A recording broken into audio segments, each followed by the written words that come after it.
I know this for a fact, is that after each inning, Coach Childress said one more inning to him each time he came into the dugout. Yeah, that was the plan, was just open. He has starting experience. He's been showing really well. He's worked on some things. He did away with the slider. He's just throwing the curveball now. That was the pitch he kept getting swing and miss on tonight.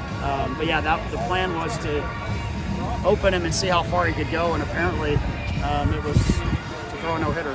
What does that just speak about Jax when he was struggling recently, Yeah. just to not give up on it and come back like this? Well, it speaks to his character, first of all. He's faced a lot of adversity this year, and he hasn't traveled with us a couple of times, but he's kept his head up and he's worked. And he's, like I said, he's been really, really good in the live outings here the last couple of weeks. But it's why baseball's the craziest game there is. I mean, you never know what you're going to get, and Brockett, I mean, that's the best pitching performance I've ever seen in person. I've been part of no-hitters before, too. That was the best against a good-hitting team in a situation where the team needed it. Man, that's the best performance I've ever seen. Why? Why was it the best? Just because he had everything going, and the fastball, he held the fastball velo from a guy that hasn't thrown more than 40 pitches all year, really. Coach Childress and I have talked about it the last 2 weeks too. It's like, if we can get an opportunity to get him in a clean inning, or even in a, maybe he's more of a starter profile. That's what he's been, obviously, his career up to this point. His tough outings have come from when he's gone in the stretch and some of those things. So, he had the curveball going, the changeup, and the fastball. It had such good life at the top of the zone. You guys staying away from him? I mean, I think at first nobody was really, until about the 7th inning, I think you saw some guys kind of start to not go up to him. So what was he working through? Was it just command this year? Was it injury in any way? There's no injury. Honestly, he gave up some hits, oddly enough. I mean, and he, like I said, I mean, we probably haven't put him in the most the easiest spots. He's coming in with traffic on the bases, and that's a guy that's been more of a starter in his career. And but we've seen, the fastball velo is higher this year, and he was trying to throw more sliders out of the pen, and now it's just breaking ball, not just curveball. So he's just made some adjustments too.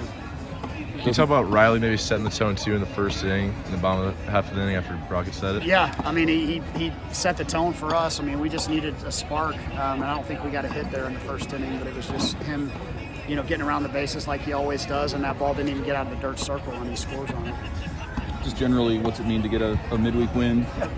Yeah, I mean, it's I told the team after the game last night and before the game today, it's like it's our job to change the narrative, because we've created that narrative that we're not going to, finish off games when we need to finish them off and come out with the correct intensity to go, get the big hit when you need it. And tonight, early in the game, we left a lot of guys on base, but they had to make a lot of pressure pitches, and we just kept coming, and it was nice to see us knock some innings down there and finishing things off.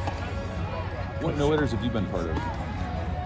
There was a Kyle Kubat combined no-hitter against Arkansas here, and then Kyle Simons threw a no-hitter. All Nebraska natives, actually, if I think about it. Kyle Simons is a GI boy, and he had no-hit Vanderbilt, and then that was a complete game, and then Kyle's, I think, was a combined no-hitter. So this was by far the best. Sorry, Kyle Simons. Sorry I got in here late, but how happy are you for Jackson? You've known him for years, and you see him do this. Yeah, it's just... It's hard to put into words. I mean, the kid has faced a lot of adversity. Things haven't gone his way. I mean, it's a bit like Brett Sears last year, where maybe we're putting him in a wrong, spot, and he's had to come back, from that and overcome the coaching, as we like to say sometimes. But he didn't keep his head down. He just put his head down and worked. And that, like I said, the last couple of weeks, he's really been sharp. I remember I shook his hand after his last live outing, and I said, you look pissed off. You look mad, like a guy that wants the ball again, and he didn't really say much. So he let his actions speak today. Thanks. Yeah. Thank you.